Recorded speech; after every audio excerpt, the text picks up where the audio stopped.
The overhead bin slammed shut with a metallic crash that cut through the cabin drone. The aisle cart rattled wheels squealing against the tilted floor as the Boeing 737 MAX banked slightly left, chasing its programmed route through the night sky. Say that again louder. Who here thinks she doesn't deserve to sit near us? Marcus Wellington's voice boomed across rows 5 through 7, his Armani suit catching the recessed cabin lights as he stood, one hand gripping the seat, back the other, pointing directly at seat 24B. Diana West didn't look up. She remained perfectly still, head bowed over a small spiral notebook pen poised mid-stroke. Her worn gray hoodie hung loose on her slight frame. Faded jeans, scuffed white sneakers, the kind of outfit that screamed clearance rack. Grant Harlan Marcus's VP already had his phone out, angling for the perfect shot. "This is gold," he muttered, thumb hovering over the record button. Vanessa Cole, corporate attorney, and Marcus's longtime friend, leaned into the aisle from 6C, her diamond earrings catching light. Honestly, I don't know what's more offensive, her clothes, or the fact she thinks she can just exist near business class. A ripple of uncomfortable laughter spread through the surrounding rows. A mother in 8D pulled her child closer, whispering for him not to stare. An elderly man in 9A frowned, but said nothing. Diana's pen moved again. One careful stroke, then another. To anyone watching closely, and only Harold Peterson in 23A was watching closely, the lines weren't random doodles. They were precise, geometric, technical. Brad Spencer, 29, and perpetually suntanned from his father's yacht club membership, stood up from 7B. "I mean, come on. This is United's premium cabin experience. We paid for this space. And she's..." He gestured vaguely at Diana. "She's bringing down the ambiance." The cabin lights flickered just for half a second, just long enough for several passengers to gasp. When the lights steadied, Marcus was still standing still, pointing. "Economy class is that way, sweetheart," he said, jerking his thumb toward the rear of the plane. Diana finally looked up. Her brown eyes were calm, unreadable. She held his gaze for exactly 3 seconds, long enough to make him shift his weight, then return to her notebook. 30 minutes from now, the universe seemed to whisper, "Nobody laughs." Because the woman they mocked is the only one who can land this plane. 45 minutes earlier, Seattle-Tacoma International Airport Gate N12. The boarding announcement crackled through the gate area speakers. United Flight 447 to New York, JFK, now boarding all zones. Diana West stood near the back of the queue, her small backpack slung over one shoulder. She'd paid $340 for this ticket, 3 weeks' worth of night shifts at the Amazon warehouse in Kent. The money was supposed to go toward her father's headstone. Instead, it went toward this one red-eye flight to New York for a job interview she probably wouldn't get. The gate agent Sharon, according to her name tag, scanned Diana's boarding pass with the mechanical efficiency of someone who'd processed 10,000 passengers that week alone. Her eyes barely registered Diana's face. "Seat 24B, boarding through door 1L. Enjoy your flight." No smile, no eye contact, just the next passenger and the next and the next. Diana walked down the jet bridge, her footsteps echoing in the enclosed tunnel. Through the gaps between accordion walls, she glimpsed the aircraft's fuselage, white with blue stripes engines humming their pre-flight song. Inside the cabin, the contrast was immediate. Rows 1 through 8, warm lighting leather seats with extra legroom, the soft pop of champagne corks as flight attendants poured pre-departure drinks. Passengers laughed, checked their Rolexes, tapped away on MacBook Pros, balanced on tray tables that cost more than Diana's monthly rent. Row 5. Marcus Wellington, already halfway through his first glass of Dom Perignon phone, pressed to his ear. "Told them the deal closes by Friday, or we walk. I don't care if their board needs approval. Make it happen." He ended the call with a flourish, grinning at Grant across the aisle. "Amateurs." Diana walked past. Marcus's eyes tracked her a flicker of assessment, then dismissal. Economy's getting more diverse these days, he murmured just loud enough for Vanessa to hear. Vanessa smirked into her wine glass. As long as they stay in their section, row 9, row 12, row 17, the cabin narrowed, seats closer together. No champagne here, just passengers juggling backpacks, neck pillows, duty-free bags. Row 24, seat 24B, middle seat, between a college kid already asleep against the window 24A and an empty aisle seat 24C that wouldn't stay empty for long. Before sitting, Diana did something most passengers never do. She looked around.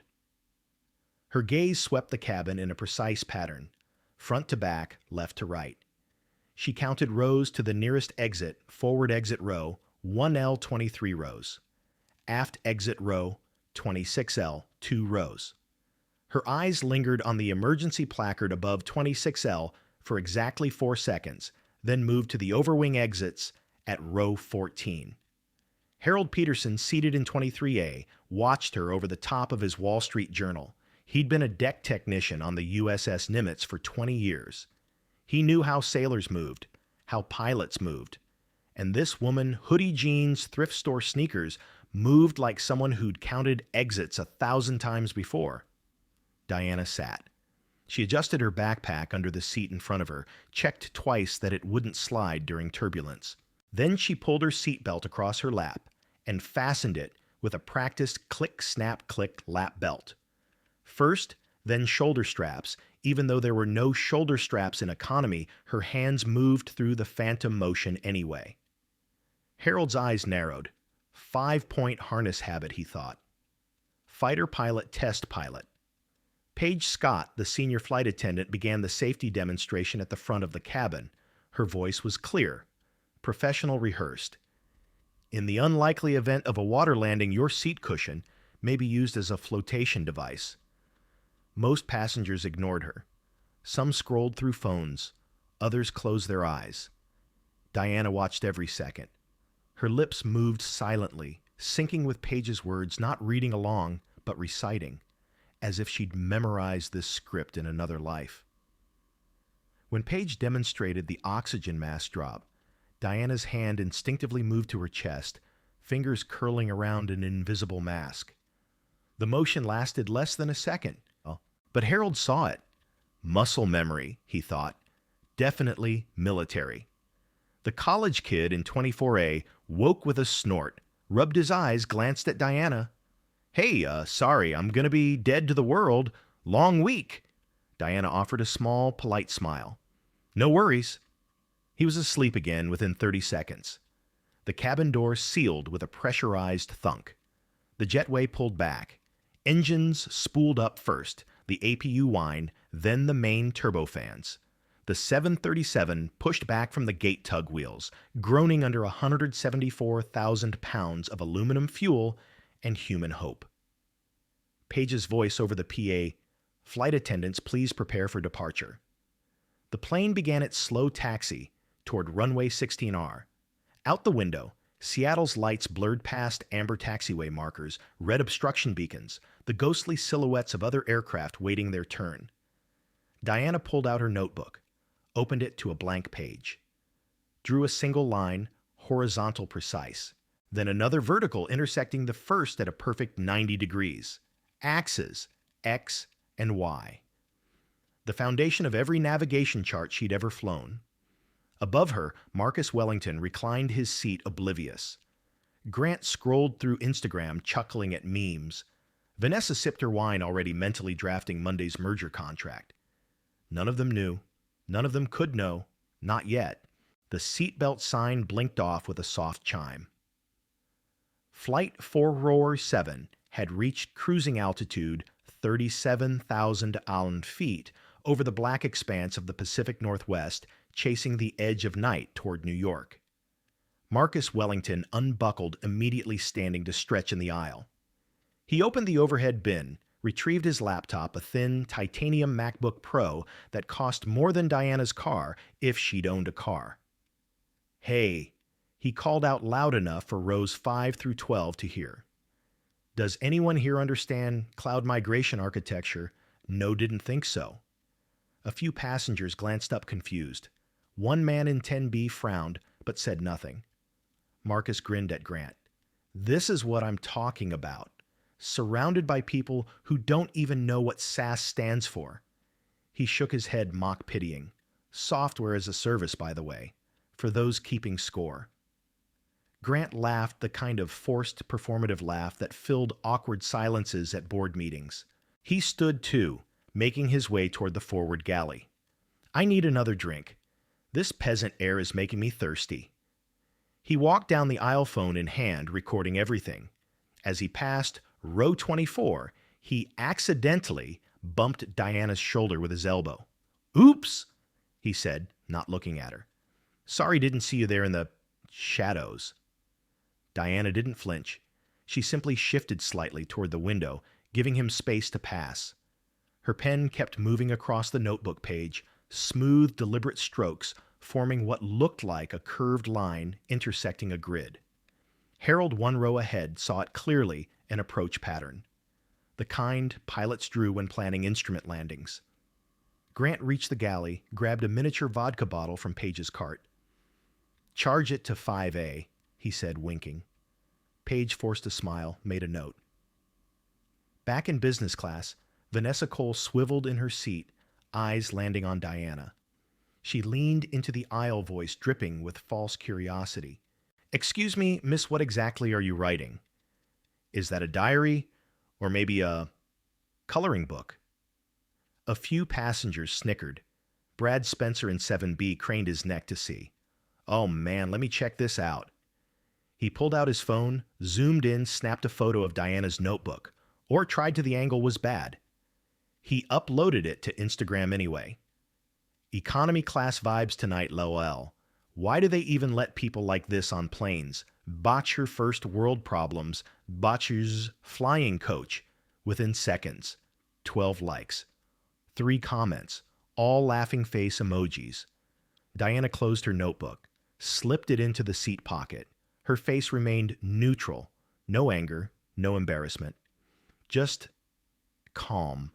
The kind of calm that comes from surviving worse things than public humiliation. Dr. Catherine Reed, seated in 8C, watched the exchange from behind her medical journal. She'd spent 30 years in cardiac surgery, seen every kind of human cruelty, usually directed at patients who didn't look like they belonged in her hospital's private wing. This felt familiar and wrong. She made a mental note. If this gets worse, I'm stepping in.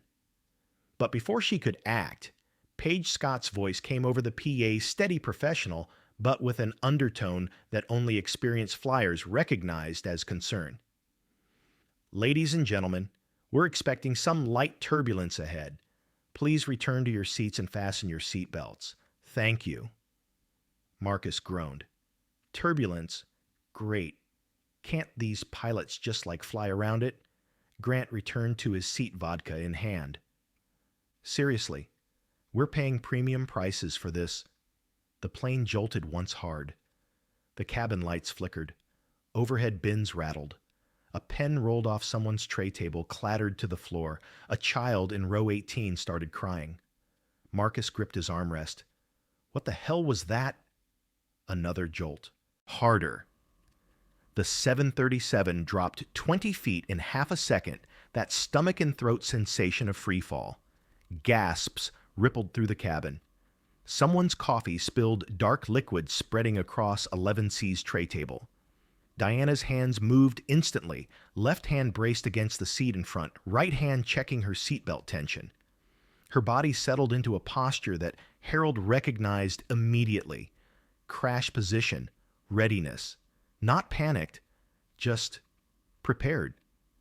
If you've ever felt invisible or underestimated because of how you look, hit that like button and subscribe. Because what happens next will remind you that true capability doesn't need a spotlight. It just waits for the right moment. Nuban tunkem de bi fot lohoak jan giathap viven guai he hen like the junkie boy. Viju sap seras in hachban renkanang tuksu kong kanan hao kwang. No chi cho jung thoi giem. The turbulence settled. The plane leveled out. Marcus exhaled, forced a laugh. See? No big deal. Just air pockets. Physics. But Paige, standing near the galley, wasn't laughing. She exchanged a glance with her colleague Jenny in the aft cabin. That look said everything. This isn't normal turbulence. From the cockpit, a sound 3 short beeps. Then another 3. Beep, beep, beep. Beep, beep, beep. Most passengers didn't hear it, but Diana did, her head tilted slightly listening, her eyes unfocused, not in confusion, but in calculation. Harold leaned forward, whispered to himself, "That's a warning chime. Something's wrong up front." Diana's lips moved silently, forming a single word, 7700, the emergency squawk code, the one pilots broadcast when all other communication fails.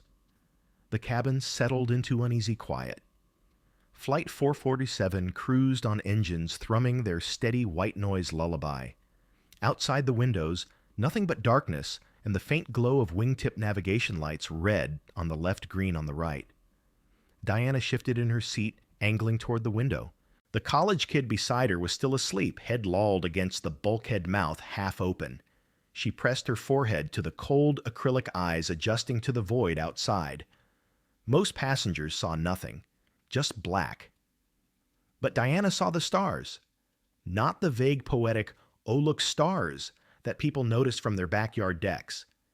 She saw specific stars, constellations, bearings. Her eyes tracked North Polaris, the North Star, steady and unwavering at approximately 47 degrees above the horizon, exactly where it should be for their latitude. She traced the line from the Big Dipper's pointer stars, confirming the angle. Her lips moved barely audible. Polaris bearing 015 degrees. Good. Then East Cassiopeia, the W-shaped constellation tilted just right for this time of year, this position over the Pacific. Then South Orion's belt, 3 stars in perfect alignment, rising above the horizon. She was navigating, by starlight, at $37,000 feet, on a commercial airliner with a fully functional GPS. But old habits died hard. Harold Peterson, 1 row ahead, had shifted in his seat. He'd given up pretending to read his newspaper. He was watching Diana, now fully attentive. When she leaned back from the window, he saw her right hand move to her lap, fingers resting on her thigh, in a specific configuration. Thumb and index finger forming a circle, other fingers extended. Harold's breath caught. That was a control stick grip, the exact hand position fighter pilots used on their center-mounted joysticks. And she'd held it for exactly 3 seconds before relaxing. Muscle memory doesn't lie, he thought. Paige Scott walked down the aisle, checking seatbelts, picking up trash. When she reached row 24, she paused. Diana's seatbelt was fastened, but not like everyone else's. She'd threaded it through the armrest loops, creating a makeshift 5-point harness the way military pilots secured themselves for high-G maneuvers. "Excuse me, miss," Paige said gently. "Are you nervous about flying?" Diana looked up, her brown eyes calm. "No, just habit.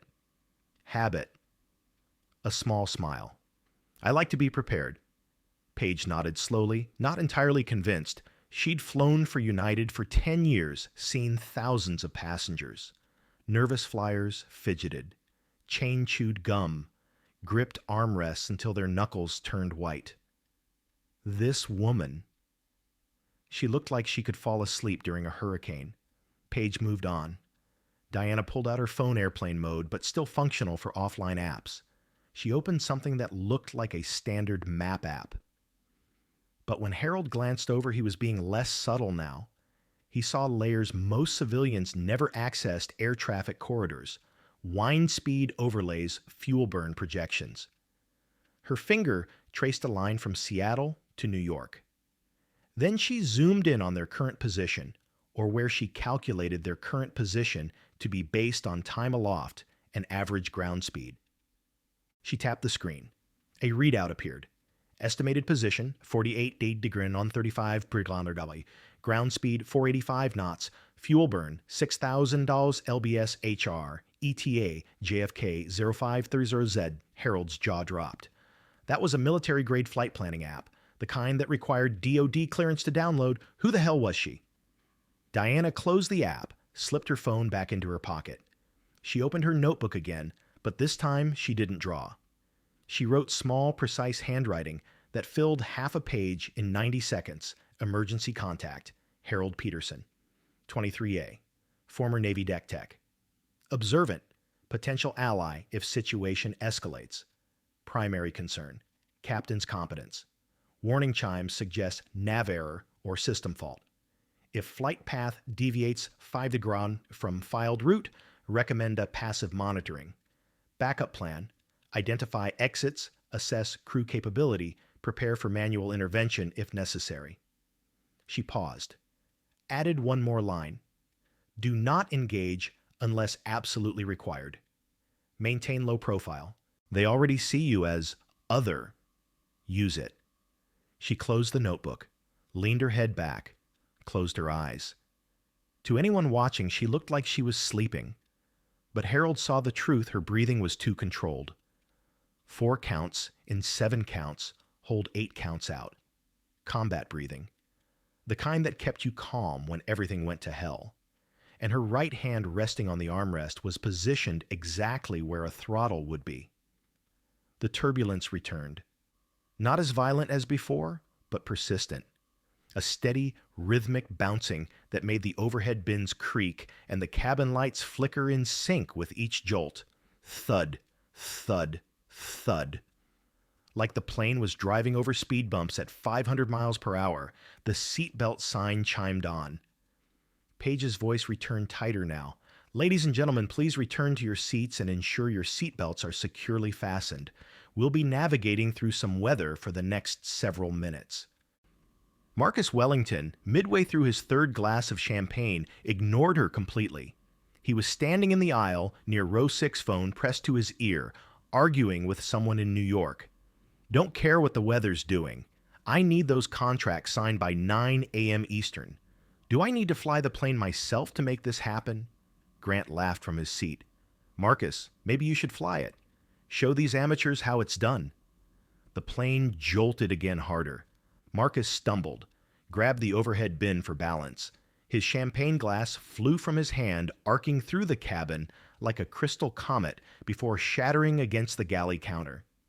Paige rushed forward. Sir, please, you need to sit down now. Marcus waved her off. Relax. I've flown private jets through worse than this. You just need better pilots. But his voice carried a tremor.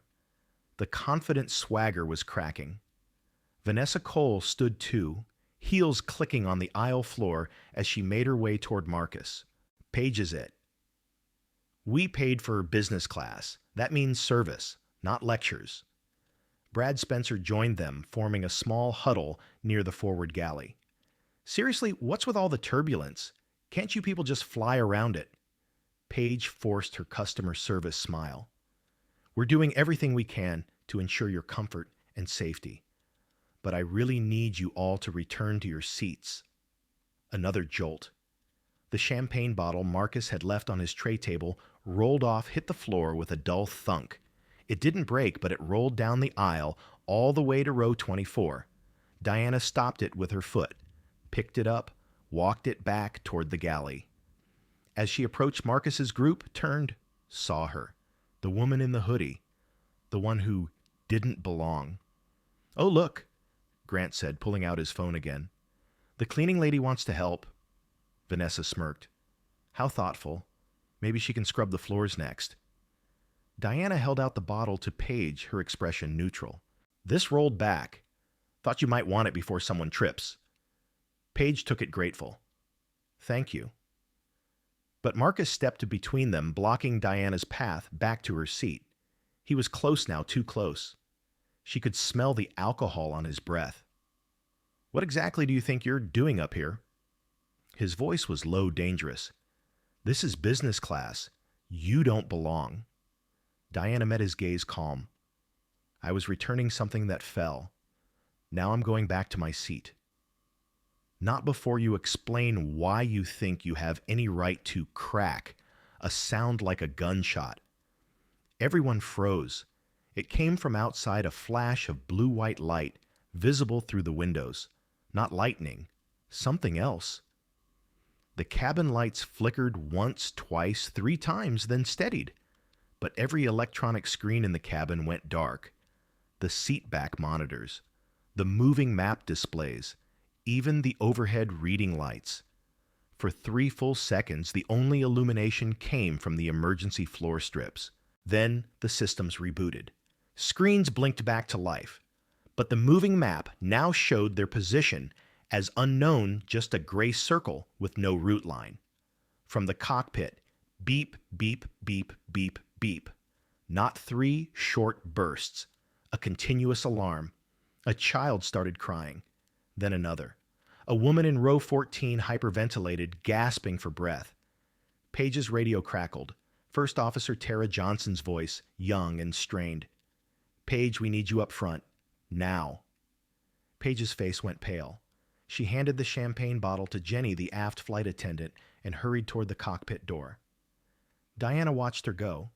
Then she looked at Marcus, who'd gone very still, his earlier bravado evaporating like morning dew.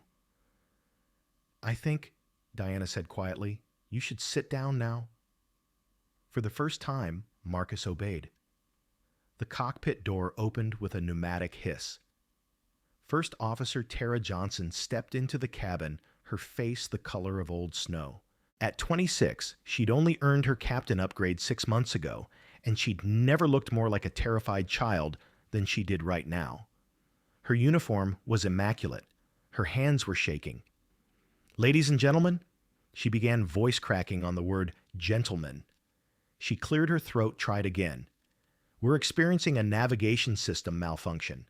Our primary GPS has gone offline due to atmospheric interference. We're working to restore it, but in the meantime," Marcus Wellington shot to his feet. "What do you mean GPS is offline? This is a 737 MAX 8. It has redundant systems backups. What kind of third-rate operation are you running?" Grant stood too, phone recording. "This is unbelievable. I'm posting this. Everyone needs to know how unsafe." "Sir, please." Tara interrupted, desperation creeping into her tone. "We have backup navigation systems, but the geomagnetic storm we flew through has affected all electronic instruments. We're coordinating with Seattle Center to geomagnetic storm." Vanessa Cole's voice was sharp as broken glass. "You mean a solar flare? Are you seriously telling me we're flying blind because of space weather?" Tara's jaw tightened. "Ma'am, we are not flying blind. We have VOR navigation ADF and manual flight instruments.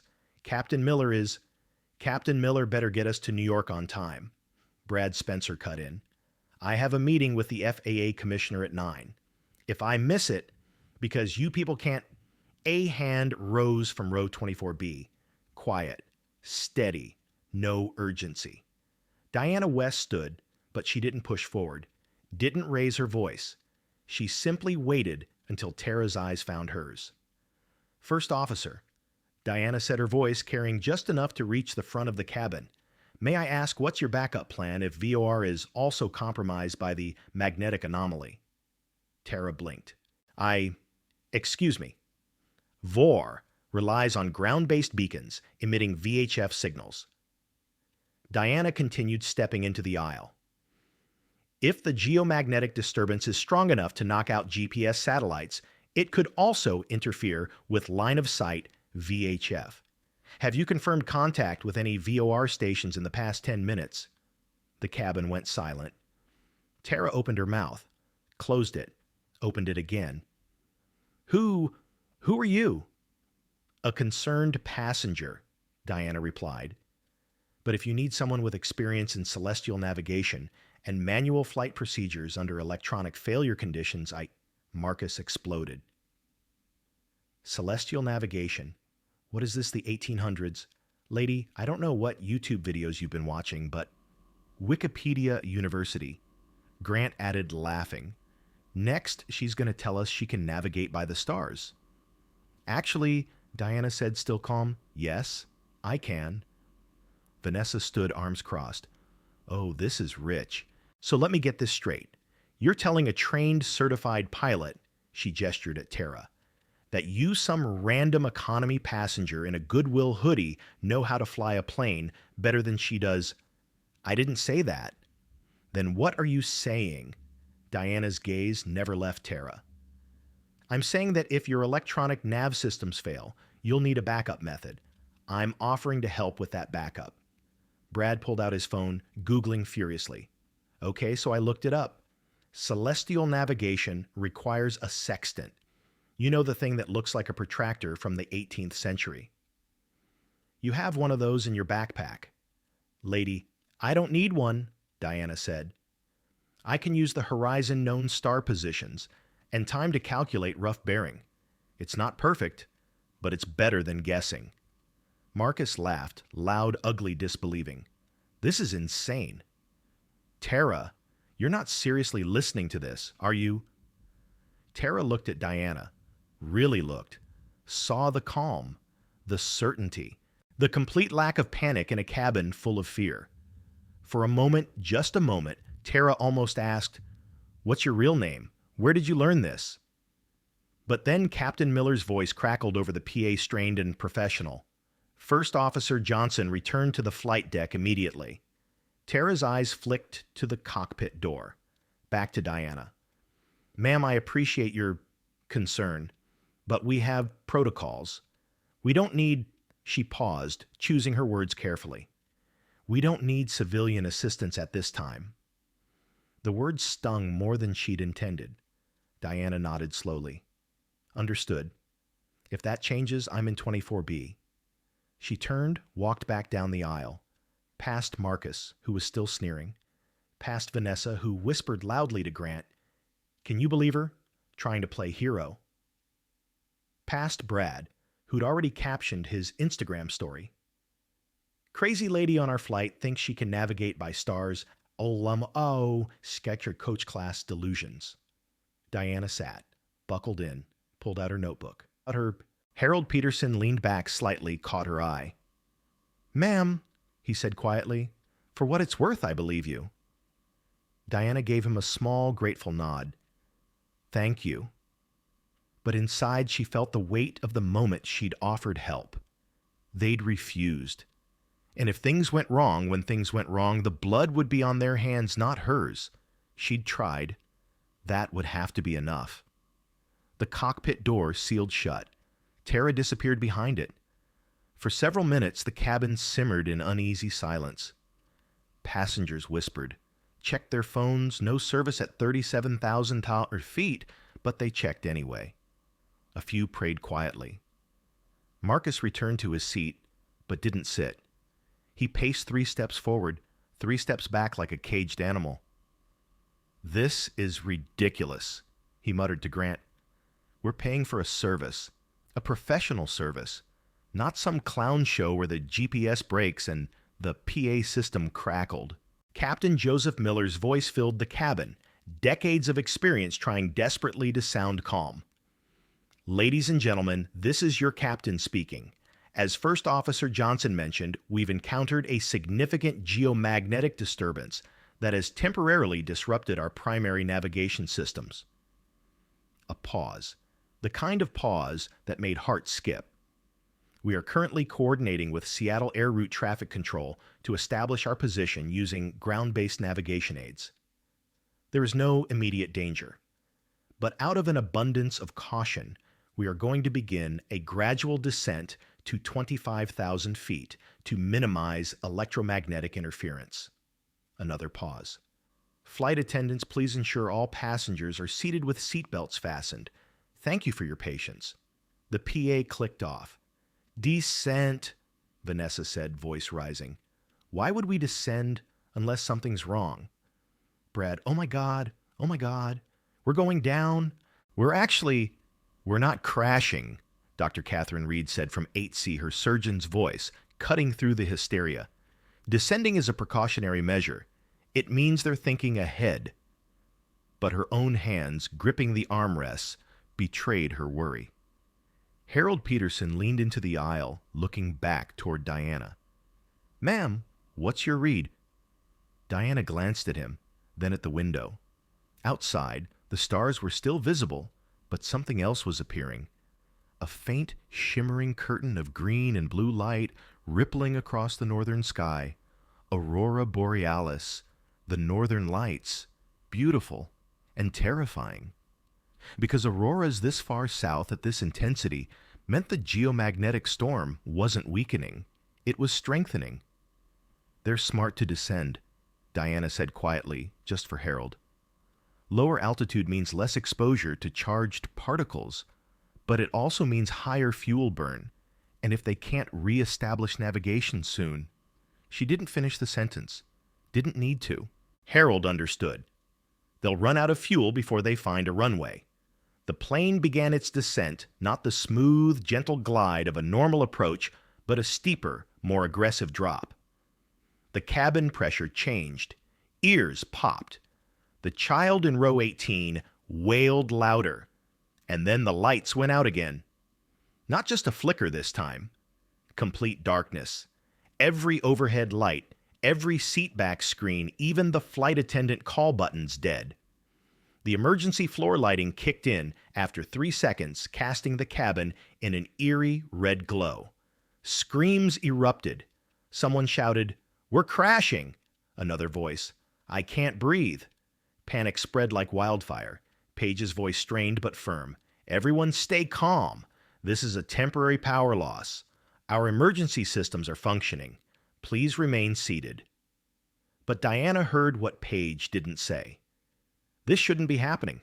Not on a 737. Not with triple redundant electrical systems. The main lights flickered back on, but weaker, dimmer, like the plane was running on fumes. The seatback screens didn't reboot. The moving map stayed dead. And the PA system crackled with static before Captain Miller's voice returned, hoarse, strained, frightened. "Folks, I'm not going to sugarcoat this. We've lost both primary and secondary nav systems. We're trying to raise ATC, but we're experiencing radio interference. We're going to continue our descent and attempt to locate the nearest suitable airport using visual landmarks and dead reckoning." Dead reckoning? The oldest form of navigation: pick a direction, estimate speed. Hope you're right. Marcus sank into his seat, face ashen. Oh, God, we're going to die. Grant's phone slipped from his hand, clattered to the floor. He didn't pick it up. Vanessa's voice was barely a whisper. "Someone do something. Please." Diana stood. Not dramatically, not with announcement. She just stood, pulled her backpack from under the seat, stepped into the aisle. Paige intercepted her near row 20. "Ma'am, you need to sit. I need to get to the cockpit." "That's not Paige." Diana's voice was quiet, but carried the weight of absolute certainty. "Captain Miller just said dead reckoning. That means he's guessing. And at our current fuel burn rate, we have maybe 70 minutes before we're gliding. If I can help, if there's even a chance, you need to let me try." Paige stared at her, saw something in those calm brown eyes that made her decision easier than it should have been. "Follow me." Paige knocked on the cockpit door, 3 sharp raps a pause, then 2 more. The emergency access code. The door unlocked with a mechanical clunk. It swung open. Diana stepped inside. The cockpit was chaos. Captain Joseph Miller, 58 years old and graying at the temples, sat slumped in the left seat, one hand pressed to his chest. His face was slick with sweat. His breathing was shallow, ragged. Tara Johnson, in the right seat, was flying the plane manually, hands white-knuckled on the yoke eyes darting between instruments that were half dead. The primary flight display flickered. The navigation screen showed nothing but static. Dr. Catherine Reed was already there, kneeling beside Miller's seat, fingers on his wrist, checking his pulse. "He's tachycardic," she said, not looking up. Heart rate 140. Possible MI myocardial infarction. He needs a hospital now. Tara's voice cracked. There's no hospital at 30,000 feet. Diana moved forward, calm as morning. First Officer Johnson, I'm Diana West. I have experience with manual flight procedures and celestial navigation. If you need help, I'm offering. Tara spun in her seat. Who the hell, Paige? Why did you let a passenger in here? Paige, standing in the doorway, said quietly, because she's the only one on this plane who seems to know what she's talking about. Tara opened her mouth to argue, then Captain Miller groaned, his hand clutching tighter at his chest. Dr. Reed, he's going into cardiac distress. I need to start CPR. You can't do CPR in a cockpit seat, Tara shouted. There's no room. Then we lay him on the floor, Reed snapped. Help me. Tara unbuckled Miller's harness. Together she and Reed carefully lowered him to the narrow floor space between the seats. Reed began compressions, hard, fast, counting aloud. 1, 2, 3, 4. Tara stared at the empty captain's seat, then at Diana. Can you actually do this? Diana pulled a small object from her pocket, a round metallic disc about the size of a silver dollar. On one side, an embossed eagle. On the other, VFA 41, Black Aces, USS Abraham Lincoln. A challenge coin, the kind sailors and aviators carried to prove their unit affiliation. Tara's eyes widened. Your Navy was, Diana corrected. FA-18 Super Hornet. 7 years.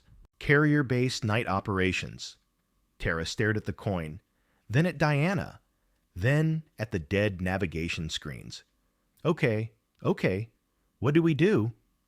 Diana slipped into the captain's seat, the leather still warm from Miller's body heat. She scanned the instrument panel airspeed indicator, working altimeter working attitude indicator, flickering but functional magnetic compass working and nothing else. No GPS, no autopilot, no flight management computer, just her, the plane in the sky. First, Diana said, what's our fuel state? Tara checked the analog gauge. 12,000 pounds, maybe 75 minutes at current burn. Nearest airport. I don't know, the nav computer is... Forget the computer, Diana interrupted. She pulled out her phone offline, but still loaded with star charts and aeronautical maps. What's your last known position? Tara fumbled with a paper chart, old school, laminated, the kind pilots rarely used anymore.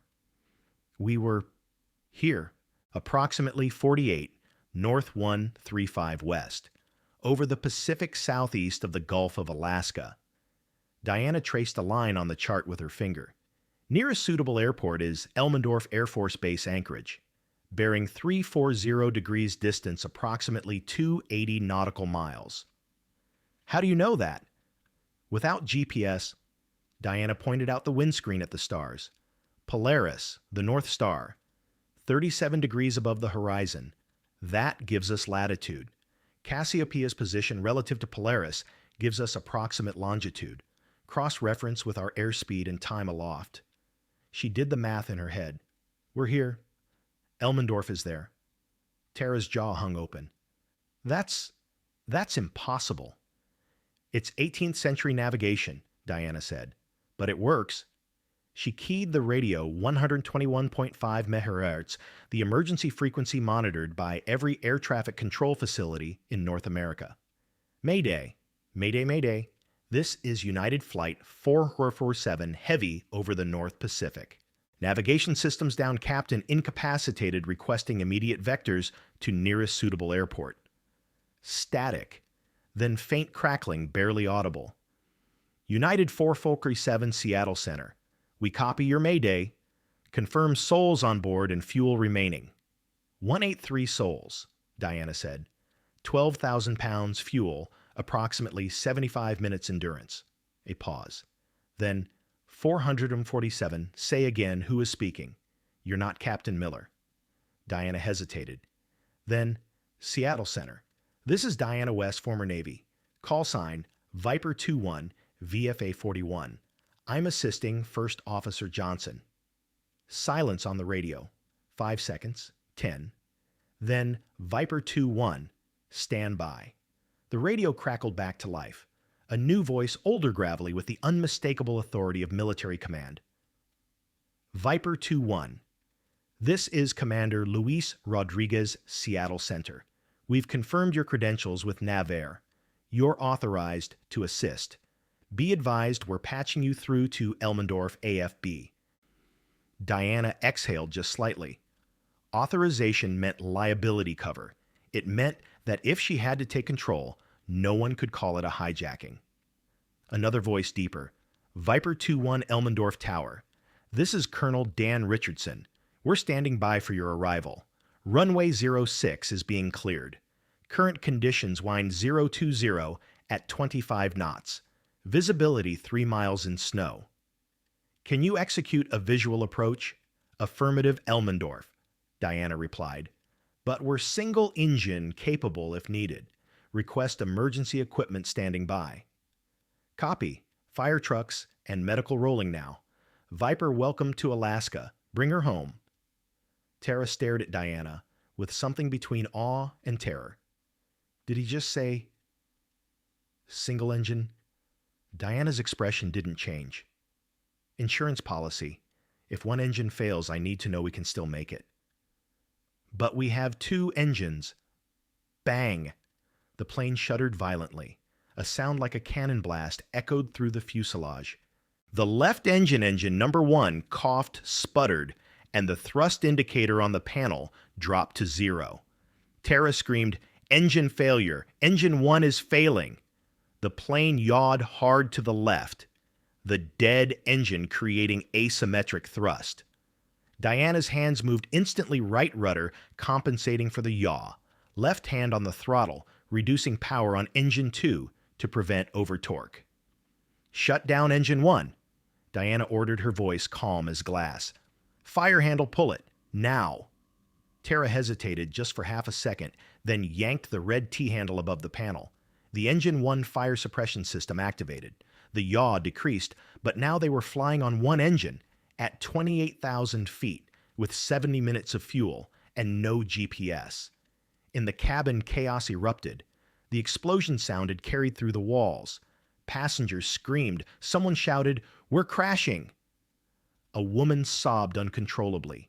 The child in row 18 shrieked at a pitch that could shatter glass. Marcus Wellington's voice hoarse with terror. "Oh my God, the engine blew up. We're all going to die." Grant grabbed his phone hands, shaking so badly he could barely unlock it. I have to tell my wife." Vanessa Cole was frozen, tears streaming down her face, mascara running in black rivers. "I'm sorry," she whispered to no one. "I'm so sorry for everything." Harold Peterson stood, his voice cutting through the panic. "Everyone sit down and shut up." The old Navy authority silenced them. "There's a trained pilot up front. Let her work." Brad Spencer, white as paper. "But the engine." "One engine is enough," Harold said firmly. "Trust the process." In the cockpit, Diana was already calculating. "Tara, what's our single-engine service ceiling?" 21,000 feet, I think." "Then we descend to 20,000. Reduce power on engine 2 to maximum continuous thrust, not full, or we'll burn through fuel too fast." Tara's hands moved following instructions. The plane began descending, controlled steady. Diana keyed the radio. "Elmendorf United 447. We've lost engine 1. Descending to 20,000. Single engine approach required." "Copy 447. We're ready. Runway is yours." Dr. Reed, still performing CPR on Captain Miller, looked up. "He's not responding. I need an AED, an automated external defibrillator." Page, still in the doorway, said, "We have one in the forward galley. I'll get it." She ran. Tara looked at Diana, tears in her eyes. "I can't do this. I'm a commercial pilot, not a fighter pilot. I don't know how to land a 737 on one engine without GPS." Diana turned to her. "You don't have to land it. I will. But I need you to trust me." Can you do that? Tara stared at her, at the challenge coin still sitting on the center console, at the calm certainty in Diana's eyes. Yes, she whispered. I trust you. Diana nodded. Good. Now prep the cabin. Tell them to brace. This is going to be rough. Drop a comment below. If you were on this plane, would you trust a stranger in economy class to save your life or demand a real pilot? Because the next 30 minutes will test every assumption you've ever made about who deserves respect, authority, and a second chance. The radar screen in front of Diana was dead. The autopilot was offline. The GPS was a ghost. But outside the windscreen, through the darkness and the snow, Diana saw what she needed: stars. Polaris steady and true. Cassiopeia tilted just right. Orion's belt rising on the horizon. She placed her hands on the yoke left hand at 9 o'clock, right hand at 3, the way she'd held the stick in an FA-18 1,000 times before. Elmendorf Tower, she said into the radio. Viper 2-1 is inbound. Souls on board 183. Fuel 50 minutes. We're coming home. Behind her, Captain Miller's heart stopped. Dr. Reed began compressions again, counting aloud. And Diana West, the woman they'd mocked, dismissed, and judged unworthy, became the only thing standing between 183 souls and the unforgiving dark. The descent was controlled but brutal. Diana's hands never left the yoke. Every muscle in her forearms burned from the constant pressure. Single-engine flight meant the aircraft wanted to yaw left constantly. She compensated with right rudder, holding the nose steady through pure physical force. Maintain heading 340, she told Tara. Descend to 20,000 at 1,500 feet per minute. Tara's hands moved across the throttle and trim controls, following orders like a student pilot on her first solo. Heading 340, rate of descent 1500. The plane tilted left again, another yaw. Diana corrected. In the cabin, Marcus Wellington pressed his face against the window, watching the dead engine. No fire, no smoke, just silence where there should have been roar. Why are we turning? He shouted at Paige, who was strapping herself into a jump seat. Why aren't we flying straight? Paige's voice was tight. We're compensating for asymmetric thrust. It's normal for single-engine operations. Normal? Vanessa Cole's voice cracked. Nothing about this is normal. Harold Peterson leaned into the aisle, his voice calm and firm. It's normal if you're flying with someone who knows what they're doing. So sit down. Marcus obeyed. In the cockpit, Diana glanced at the fuel gauge, 10,800 pounds. At their current burn rate, higher now because one engine was working overtime, they had maybe 60 minutes. Elmendorf was 55 minutes away. Razor-thin margin. Tara, Diana said quietly, I need you to do something for me. Anything. Look out the window. 10 o'clock high. See that star, the bright one? Tara squinted. I think so. That's Polaris, the North Star. It's at bearing 015 relative to our nose. As long as we keep it at that angle, we're on course. If it drifts left, we're turning east. If it drifts right, we're turning west. Understand? Tara nodded slowly. You're using stars to navigate. Oldest trick in the book. Diana's voice carried a ghost of a smile. Vikings did it. Polynesians did it. We can too. Behind them, Dr. Reed stopped CPR. She checked Captain Miller's pulse fingers on his carotid artery.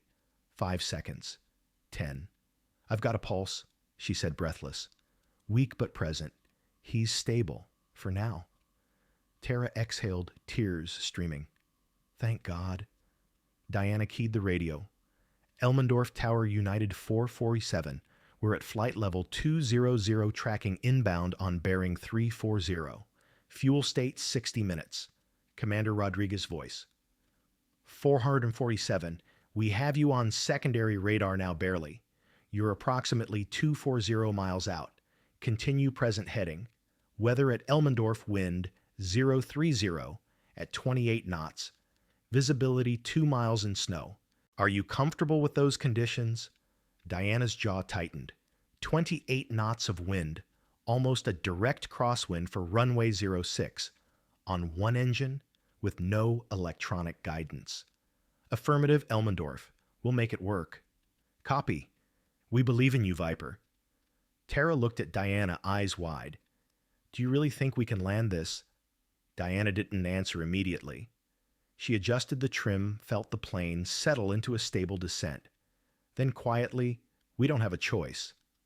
The radio crackled with a new voice. Female professional laced with curiosity. United 447, this is Colonel Jennifer Hayes, USAF Operations. We've pulled your passenger manifest, and we have some questions. Diana's hand paused on the yoke. Go ahead, Colonel. Diana West, former Lieutenant VFA 41. Honorable discharge, December 2019. You flew FA-18s off the Lincoln for 7 years, 2 deployments to the Persian Gulf, night carrier quals. Is that correct? Tara's head whipped around. You were a lieutenant. That's ancient history, Diana interrupted. Then to the radio. Affirmative, Colonel. That's correct. Then why the hell are you flying economy on a commercial flight instead of sitting right seat in a fighter squadron? Silence in the cockpit. Dr. Reed glanced up from where she was monitoring Captain Miller's vitals. Even Paige, standing in the doorway, leaned forward to hear. Diana's voice was flat. Personal reasons. Well, your personal reasons just became 183 people's lifeline. United 447, you are cleared for emergency approach runway 06 Elmendorf AFB. All other traffic has been diverted. You have priority handling. Copy, Elmendorf. Appreciate the support. In the cabin, Harold Peterson heard the exchange over the PA. The crew had left the cockpit audio open so passengers could hear the communication. He smiled a grim, satisfied smile. Brad Spencer, sitting 2 rows back, fumbled with his phone. He Googled VFA 41 Black Aces, and his face went white.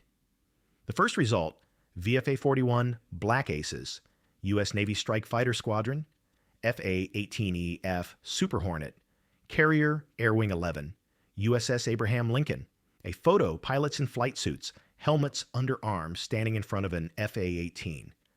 One of them, smaller, younger, but unmistakable, was Diana West. Brad's hand shook. He turned to Marcus, showed him the screen. Marcus stared. That's her. Grant leaned over, squinting at the photo. Oh my God, she's military. Vanessa Cole, mascara still streaked down her face, whispered, We mocked a fighter pilot. Harold stood, his voice carrying through the cabin. Not just a fighter pilot, a naval aviator, carrier-based, night operations. Do you have any idea how hard that is? He looked around at the pale, terrified faces. Landing a jet on a moving ship in the dark with no margin for error. That's what she did. For 7 years. Marcus sank into his seat, hands covering his face. I'm such an idiot. Yes, Harold agreed. You are. In the cockpit, Diana ignored the cabin drama. Her focus was absolute airspeed, altitude, heading, fuel. The 4 pillars of survival. Tara's voice small. Why did you leave the Navy, I mean? Diana's eyes stayed on the instruments. My father got sick. Stage 4 cancer. Someone had to take care of him. She paused. The Navy doesn't wait for family emergencies. I'm sorry. Don't be. I made my choice. Diana's hands adjusted the yoke, a micro-correction invisible to anyone but a trained pilot. He passed 6 months ago. I was going to New York for a job interview. FAA examiner position. Teaching other pilots. Tara managed a weak smile. I think you just got a hell of a reference. Diana almost laughed. Yeah, let's hope we land first. The radio hissed with static, then cleared. Colonel Richardson's voice returned warmer now. Viper 2-1 Elmendorf Tower. We've coordinated with PACAF Command. You're being granted full military air traffic priority. That means every radar station from here to Seattle is tracking you. You're not alone up there. Diana's throat tightened just slightly. Copy Elmendorf, thank you. We've also activated the crash recovery team. Foam trucks are positioning on runway 06. Medical helos are spun up. If you need to put her down hard, we'll handle it. Understood, hoping for soft, but preparing for hard. Tara glanced at Diana, her fear mixed with awe. You really flew off aircraft carriers, 93 traps. Diana replied, eyes never leaving the windscreen. Traps was Navy slang for arrested landings catching the wire on the carrier deck at 150 knots. Most at night, some in weather worse than this. How is that even possible? Practice, and the knowledge that if you screw up, you swim. Diana adjusted the rudder trim. Commercial planes are easier, bigger, more stable, and the runway doesn't move. 447 Elmendorf. Descend and maintain 15,000. You're 60 miles out. Begin approach checklist when ready. Descending to 15,000, Diana confirmed. She nodded at Tara. Call out the checklist. I'll execute. Tara grabbed the laminated card from the side panel, hands shaking. Approach checklist. Landing gear, down on final, not yet too much drag. Flaps, 15 degrees when we're established on approach. Fuel, Diana glanced at the gauge. 9,200 pounds, 45 minutes. They were cutting it close. Sufficient for single approach. No second chances. Tara swallowed hard. What if we miss the runway? We won't. In the cabin, the tension was suffocating. Paige had distributed blankets and pillows, not for comfort, but for crash position padding. Passengers held them against their chests, knees faces. Some prayed. Others cried silently. Marcus Wellington sat rigid, no longer arrogant, just terrified. He looked at Grant. If we make it, I'm apologizing to her, publicly. Grant nodded. Me too. Vanessa wiped her eyes. I've been a lawyer for 15 years. I've torn people apart in court for less than what we did to her. Her voice cracked. If we survive, I'm done being that person. Harold Peterson, still standing near the galley, called out, Everyone listen. That woman up front, she's flown combat missions, dodged missiles, landed on pitching decks in storms. This is just another Tuesday for her. He paused. So stop panicking and start believing. A few passengers nodded. The crying quieted just a bit. Dr. Reed, kneeling beside Captain Miller, checked his pulse again. Still weak, but steady. He's holding on, she murmured. Come on, Joseph. Don't you quit on me. In the cockpit, Diana keyed the radio one more time. Elmendorf Tower request vectors for visual approach runway 06. 447, fly heading 355. Descend to 8,000. Expect visual at 20 miles. We're lighting up the runway like a Christmas tree. You won't miss it. Copy. 355 descending to 8,000. Tara looked out the windscreen. Ahead through the snow and darkness, she saw nothing. Just black. Diana, I can't see anything. Diana pointed. There, 11 o'clock. See those 4 lights, red over white. Tara squinted. Barely. That's the PAPI Precision Approach Path Indicator. 4 lights mean we're high. 3 white, 1 red means perfect glide slope. Those lights are our lifeline. Tara exhaled shakily. Okay, I see them. Good. Now watch Polaris. Keep it steady at our 10 o'clock. If it moves, call it out. Roger. Diana's hands tightened on the yoke. 40 miles to runway. 35 minutes of fuel. 1 engine. No autopilot. No GPS. Just stars, math, and muscle memory. Let's see if I remember how to do this. At 15,000 feet, the snow hit them. Not flurries, not gentle drifting. Whiteout conditions, thick horizontal sheets of ice crystals slamming into the windscreen like a sandblaster. Visibility dropped from 3 miles to less than 1 in seconds. Tara gasped. I can't see anything. Diana's voice stayed level. You don't need to see. I do. Keep calling altitudes. 14,000, 13,500, 13,000, Diana. We're descending too fast. Controlled descent. Trust the instruments. Diana scanned the backup gauges, the old-school analog dials that predated glass cockpits. Airspeed 210 knots. Altitude 12,800. Vertical speed 500 feet per minute. All within limits. But then a sound that didn't belong. A low grinding vibration from the right side of the aircraft. Engine 2. The only engine keeping them airborne was overheating. Tara's eyes shot to the engine temperature gauge. EGT is climbing 700 degrees, 750, 800. Diana's jaw clenched. Reduce thrust to max continuous. We'll lose climb performance, but we can't afford an engine fire. Tara pulled the throttle back. The vibration eased, but now they were descending faster. 2,000 feet per minute. Too fast for a stable approach. 447 Elmendorf. Your descent rate is excessive. Recommend you level off. Negative tower, Diana replied. Engine 2 is overheating. We're managing thrust to prevent failure. Continuing descent. A pause. Then, copy 447. We're standing by. In the cabin, the grinding sound was audible. Passengers froze eyes wide. Brad Spencer. Is that the engine? Harold. It's under control. Stay seated. But even Harold's confidence was shaken. He'd heard plenty of aircraft in distress during his Navy years. This sound metal screaming against physics was never good. Marcus whispered to Grant, "We're not going to make it." Grant didn't answer. He just closed his eyes and prayed. In the cockpit, Diana was calculating. Fuel 8, 100 pounds. Distance to runway, 28 miles. Descent rate too high.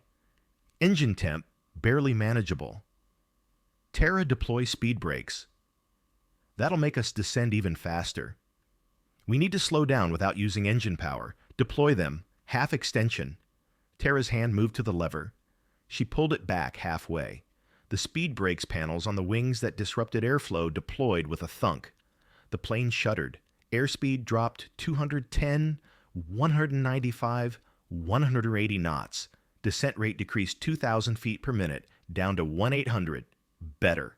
Manageable. But then alarm. A loud, piercing horn blasted through the cockpit. The master caution light flashed red. Hydraulic pressure low. Tara's voice cracked. We're losing hydraulic system A is at 50%. Diana's mind raced. Hydraulics controlled everything landing gear flaps brakes. If they lost hydraulics completely, they'd have to extend the gear manually, a slow, dangerous process. And landing without brakes, nearly impossible. How long until total failure? Diana asked. Tara checked the gauge. Pressure's dropping fast. Maybe 5 minutes. Diana did the math. 5 minutes. They were 18 miles out. At 180 knots, that was 6 minutes of flight time. 1 minute past failure. She keyed the radio. Elmendorf, we have hydraulic failure. Gear extension may be manual. Braking effectiveness will be compromised. Recommend foam on runway. Copy 447. Foam trucks are rolling. Runway will be fully covered in 2 minutes. Diana turned to Tara. We're going to land this plane on one engine in a snowstorm with limited hydraulics. You still trust me? Tara looked at her, really looked, saw the calm, the certainty, the absolute refusal to panic. Yes, she whispered. I trust you. Good. Diana's hand settled on the yoke like a pianist finding home keys. Then let's bring her home. At 8,000 feet, the runway lights appeared. Not clear, not bright. Just 4 faint red dots through the driving snow. The pappy lights barely visible like distant fireflies. I see them, Tara shouted. 11 o'clock.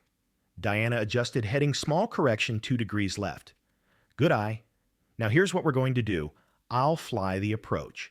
You'll manage gear flaps and callouts. When I say gear down, you pull that lever, no hesitation. Understood? Understood. Diana's voice shifted, no longer instructional, but command.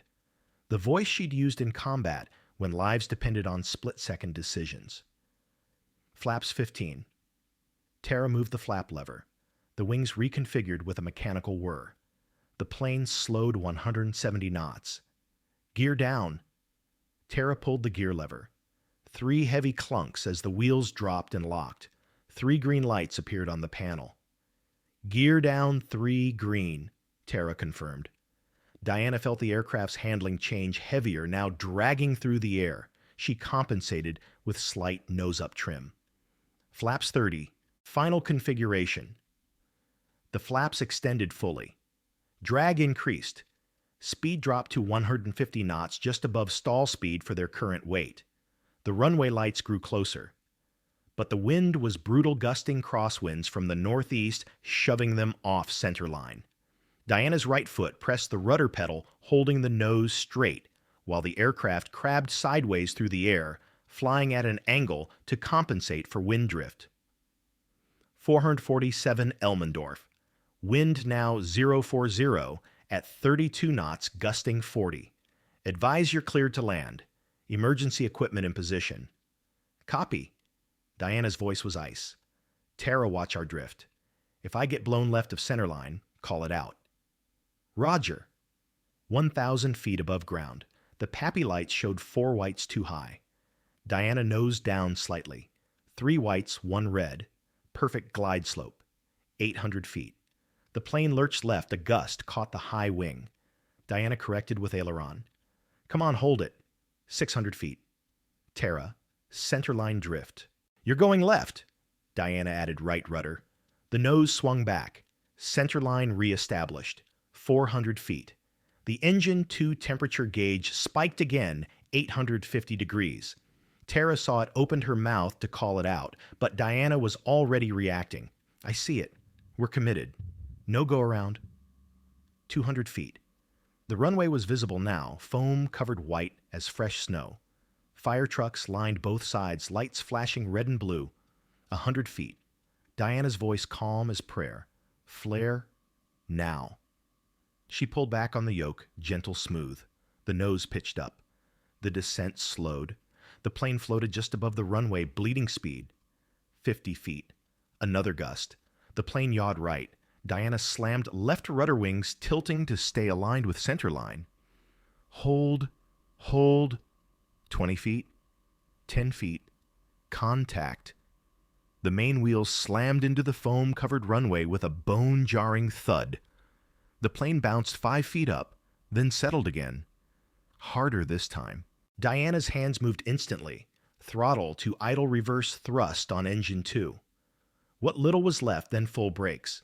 But the brakes were weak, hydraulics failing. The plane skidded on foam and ice, slewing left. Tara screamed, "We're not stopping." Diana's voice cut through, "Manual brakes. Pull the emergency handle."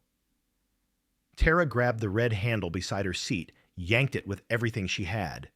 The mechanical backup brakes engaged, grinding, screeching smoke pouring from the wheels. The plane slowed. 100 knots, 80, 60, 40. Fire trucks raced alongside, keeping pace.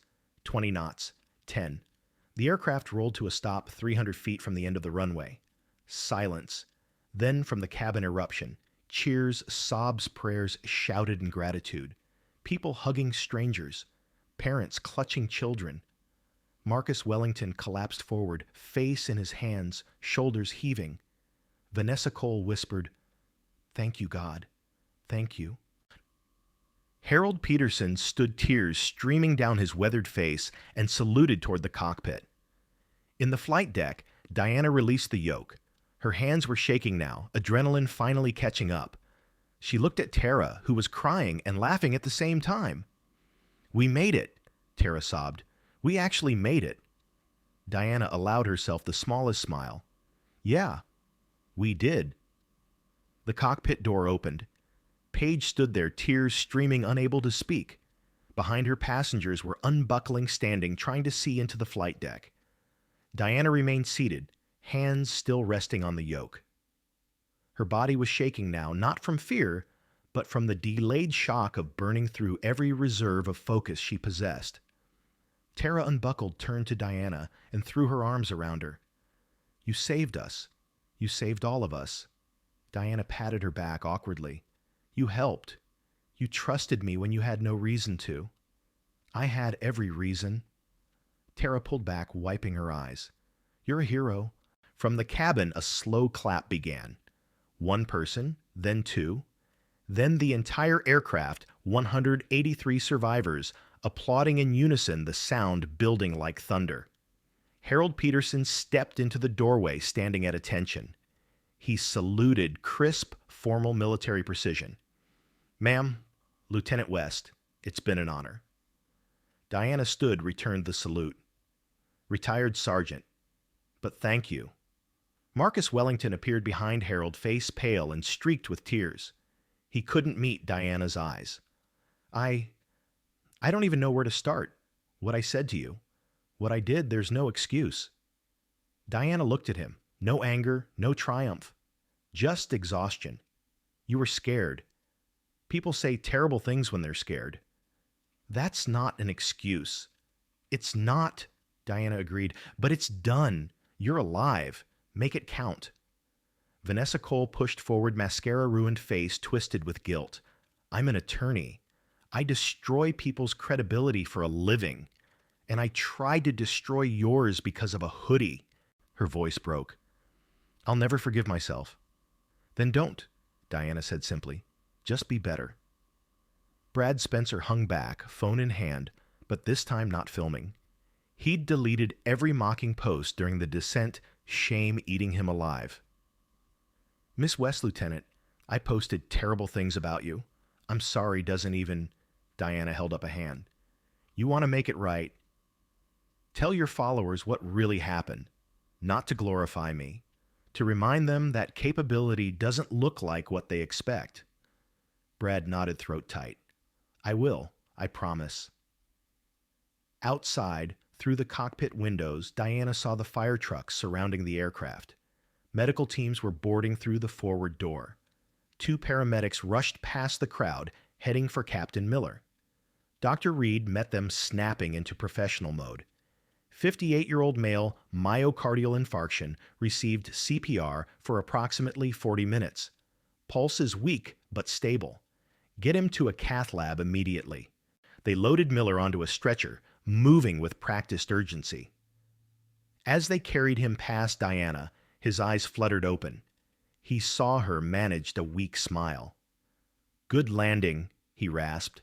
Diana smiled back. "You taught me well, Captain." Colonel Richardson's voice crackled over the radio. "Viper 2-1, Elmendorf Tower. On behalf of the United States Air Force, the FAA, and 183 grateful souls, welcome home." Diana keyed the mic one last time. "Thank you, Elmendorf. It's good to be home." She set down the mic, stood, and walked toward the cabin. As she emerged, the applause grew deafening. Passengers reached out, touching her arm, her shoulder, thanking her with words that tumbled over each other in a cascade of gratitude. A little girl, maybe 6 years old, held by her mother in row 12, reached out and handed Diana a drawing crayon scribbles of an airplane and a stick figure with a big smile.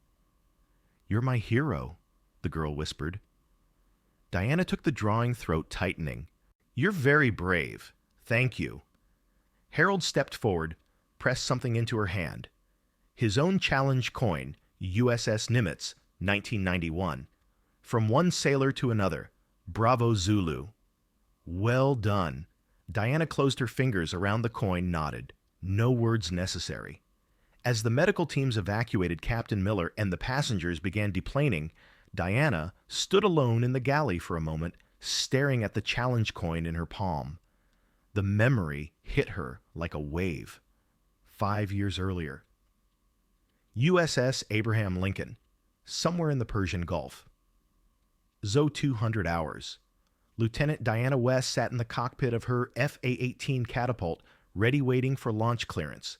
The carrier deck was pitch black except for the glow sticks marking positions, red for danger zones, green for safe paths. Her wingman's voice crackled over the radio. Viper 2-1, you ready for this? GPS is totally fried. Someone's jamming us. Diana checked her instruments. Navigation system dead. Autopilot offline. She was about to fly a combat mission with nothing but stars, a compass, and her training. Ready, she replied. We navigate old school. Polaris at 015.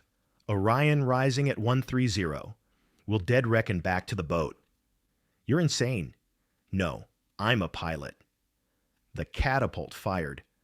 4Gs slammed her back into the seat as the Hornet rocketed from 0 to 170 knots in 2 seconds. She climbed into the night wings, slicing through darkness, guided only by stars that had led sailors home for millennia. 3 hours later, she landed back on the carrier fuel tanks, nearly dry but safe. The KG Commander Air Group met her on the deck. That was either the bravest or the stupidest thing I've ever seen west. Diana pulled off her helmet, grinning. Sometimes, sir, they're the same thing. 3 months later, her father was diagnosed with cancer. She requested leave. Denied. She requested early discharge to care for him. Approved reluctantly. She walked away from the Navy, from the wings, from the life she loved, but she never walked away from the skills. Diana opened her eyes back in the present. She slipped the coin into her pocket, squared her shoulders, and walked toward the exit. Colonel Richardson met Diana at the bottom of the air stairs, saluting. Lieutenant West, the Navy wants to speak with you. Immediately. Diana returned the salute. With respect, Colonel, I'm retired. That may be about to change. He handed her a phone. Commander Sarah Jacobs Navarre. She's been trying to reach you for the past hour. Diana hesitated, then took the phone. Commander Jacobs. A woman's voice, warm but urgent. Lieutenant West? Or should I say Commander West? That's what you'd be if you came back. We need pilots like you. Officers like you. What you did today proves it. My father passed 6 months ago, Diana said quietly. I stayed out to process it, but I'm not sure I'm ready to come back. Then take your time, but know this, the door is open. Always. Diana nodded, though Jacobs couldn't see it. Thank you, ma'am. I'll think about it. An FAA inspector approached, badge out. Miss West, I'm Inspector Tom Ramirez. We'll need a full debrief, but unofficially, what you did was extraordinary. And legal under 14 CFR 91.3 emergency authority of the pilot in command. Tara, standing nearby, added, United's CEO called. He wants to offer you lifetime travel. First class. Anywhere. And, she smiled, they want to hire you. Chief flight instructor position. Diana raised an eyebrow. I'll consider it. Brad Spencer stood off to the side, phone in hand. He'd just posted a new video, his face tear-stained, voice shaking. I mocked this woman. Called her economy class vibes. Made fun of her clothes. But she's a naval aviator. A hero. She saved my life. I was wrong. Completely horribly wrong. If you've ever judged someone by how they look, stop. You don't know their story. Within an hour, 500,000 views, 50,000 comments, most calling Brad out, but also praising Diana. Marcus Wellington posted his own apology video. His company's stock dipped 3% the next day. Investors didn't like the bad PR. He didn't care. He'd learned something more valuable than money. 2 weeks later, the FAA issued Advisory Circular 12099. Airlines are encouraged to implement optional passenger skill disclosure programs during check-in, allowing individuals with emergency-relevant expertise, medical, aviation, military, to identify themselves confidentially. Diana's story had changed policy. At Elmendorf's passenger lounge, Marcus found Diana sitting alone drinking coffee. He approached slowly. May I? She gestured to the chair across from her. I learned something today, Marcus said. Humility. Real humility. Not the fake kind you perform for board meetings. He paused. Thank you for not letting me die an arrogant fool. Diana sipped her coffee. You're not a fool, Marcus. You're just someone who forgot that people are more than their price tags. He nodded. I won't forget again. Harold approached last, holding a small wooden box. I want you to have this. Inside his Navy Cross medal, from Desert Storm. Diana's eyes widened. I can't. You can, Harold insisted. I earned it by doing my job. So did you. The only difference, you didn't have a uniform on when you did it. Diana took the box, tears finally breaking through. Thank you, Sergeant. Bravo, Zulu, Lieutenant. Bravo, Zulu. 6 hours later, Diana sat alone in Elmendorf's passenger terminal, waiting for a flight back to Seattle. Her coffee had gone cold. Her phone buzzed with messages, news outlets, Navy recruiters, even a Hollywood agent. She ignored them all. Instead, she opened her backpack and pulled out the little girl's crayon drawing. The stick figure pilot, smiling wide. The airplane flying through a bright blue sky. She traced the lines with her finger, thinking of her father. Thinking of the choices that had led her here, away from the uniform, away from the wings, but never away from who she was. The PA system crackled. Attention passengers, United Flight 1247 to Seattle is now boarding. Diana shouldered her backpack and walked toward the gate. Paige Scott was there off duty now, heading home on the same flight. She saw Diana smiled. You're not going back to the Navy. Diana shook her head. Not yet. Maybe not ever. Right now I just need to visit someone. Your father, his grave. I need to tell him what happened. He always said, fly when the mission calls. Rest when the heart needs it. She paused. My heart needs rest. Paige nodded. Well, when you're ready to fly again, commercial or military, you've got 183 people who will vouch for you. Diana smiled. Thanks. But next time, I'm flying first class. They both laughed. Diana walked across the tarmac toward the waiting aircraft. Snow was still falling gentle now, no longer the blinding storm. The northern lights shimmered on the horizon ribbons of green and blue dancing across the sky. She paused, looking up. Somewhere beyond those lights, beyond the atmosphere, were the stars she'd used to navigate home. Polaris, Cassiopeia, Orion, always there, always guiding. She whispered to the sky, I did it, Dad. I brought them home. Then she boarded the plane, found her seat 24B middle row economy and smiled. Because this time she chose to be there, and that made all the difference.